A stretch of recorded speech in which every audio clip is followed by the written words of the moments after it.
how do you identify the key KPIs? And this is a really hard one. And normally when my clients come to me, this is something they find very difficult and very hard to identify.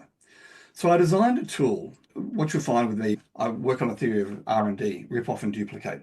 So when I see a really good idea or a really good tool or a really good paper or something, I will rip off and duplicate and adapt it as I see fit, but I'll always tell you where it came from.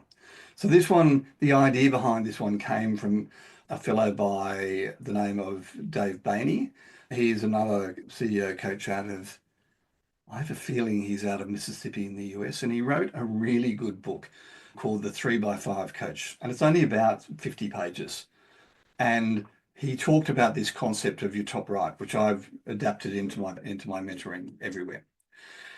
So if you look at that top right, and sorry, I'm going to relate it to another concept of unique ability. So unique ability is, what are you really good at and what are you really passionate about? Because in the perfect world, you would focus on what you're passionate about and what you're really good at, and you wouldn't do anything else. And so in my business, I've I'm in a stage of life where I built a lifestyle business. I've got two adopted children who are 10 and 11. They're the apple of my eye. I want to be able to take significant holidays with them for school holidays. I want to be able to build memories with them. Most rarely will you get a meeting with me before 9:30 in the morning because I get them out of bed and I scream at them a little bit and get them to have breakfast and have their showers and make their lunch. And in the case of my daughter, she loves driving her to school and having a chat. Early mornings don't work for me for meetings. When it comes to the afternoons, my goal is the kids don't have to carry keys for the house. So at 3:25, starting back next week when I finally go back to school, I'm I'll be here every day for when they come home, have a chat with them and settle them down, and then I'll go back to work again. That's my ideal business. So and now how does that work from unique ability? What am I really good at? I'm really good at putting tools like this together. I'm really good at finding fabulous material to help, one-page tools and short concepts to help business owners and CEOs grow their business and scale their business and build a business where they can work on the unique abilities. I'm really good at what I do now and sharing knowledge. I'm really good at mentoring. But I tell you what I'm not good at. I'm not good at managing my inbox. I'm not good at boring admin stuff. So I have a series of team members. I've got a new girl who started this week who hopefully has replied to you all on the emails and got you booked in here, etc. Her name, God help us, is Princess. I have another VA who does video editing for my podcast. I have bookkeepers, and they're all over the world, these people. So my unique ability, I focus on that and delegate the rest. Now, how do I work out what I should be working on apart from the unique ability? It's this top right tool. Where should I be spending, or where should you be spending most of your time? What are the 3 to 5 responsibilities that you must focus on for your role function, and where you should be spending 60 to 80% of your time and effort? What are the 3 to 5 reasons a person holding the position gets paid for in order of most to least important? Now, if you think about that when you're working out KPIs for your leadership team and anybody in the business for that matter, what are the 3 to 5 key reasons someone gets paid for being in this role? That directs you, as long as you've got your org chart, your functional org chart, that directs you to help design KPIs. Does that make sense? Any questions on this?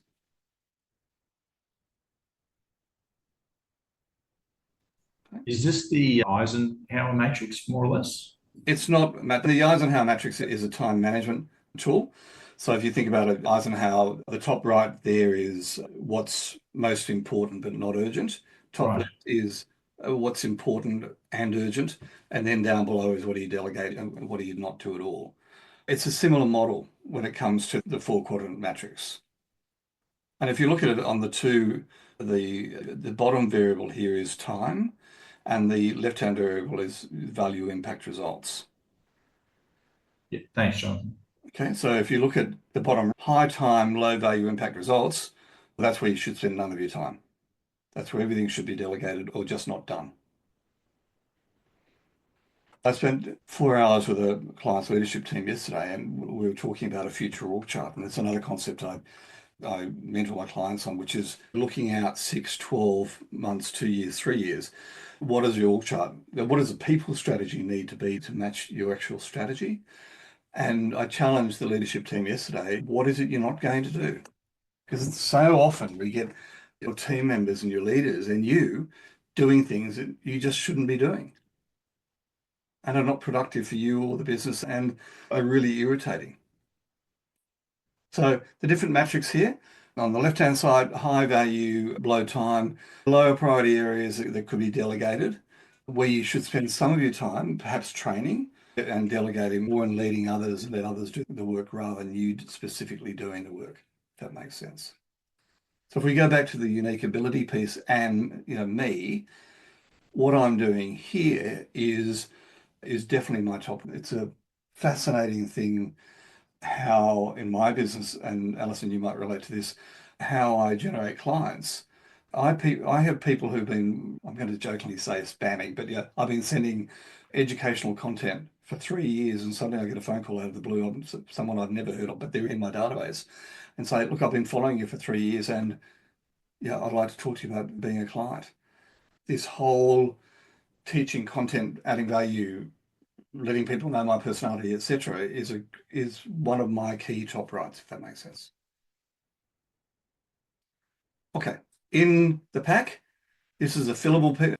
It's a fillable PDF, so you'll actually be able to type in here, or if you punch on his handwriting, look at what you do. And I've got another tool, if anybody would like it, an activity audit of where you can actually go and audit everything you do and add a priority, actually a little bit like the Eisenhower matrix, Matt, to work out what you should be delegating, what you should be stopping. So if anybody's interested in that, just let me know and I'll put that into an email for you.